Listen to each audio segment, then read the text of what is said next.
కార్తీక మాసంలో మిగిలిన తిథుల్లో పెట్టిన దీపాలు కార్తీక దీపాలు కావు. కార్తీక పౌర్ణమి నాడు వెలిగించిన దీపం కార్తీక దీపం. అందుకే అరుణాచలం కొండ మీద కార్తీక పౌర్ణమి నాడు పెడతారు. ఎందుకంటే దానికి ఒక శక్తి ఉంటుంది. దామోదరుణ్ణి కాని త్రయంబకుణ్ణి కాని ఆవాహన చేస్తే దీపం మీదకి చెత్త వెలిగించినా సరే దాంతో ఆఖరికి దోమలు, ఈగలు, పురుగులు, నీళ్లలో ఉండేటటువంటి పురుగులు, అందుకు నదీ తీరంలో పెడతారు. నీళ్లలో ఉండే పురుగులు, చెట్లు కదల్లేవు.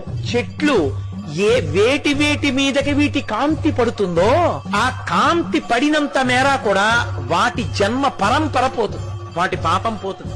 పోయి అవి పరమేశ్వరుడికి దగ్గరైపోయి వచ్చే జన్మలో పరమేశ్వరుణ్ణి చేరి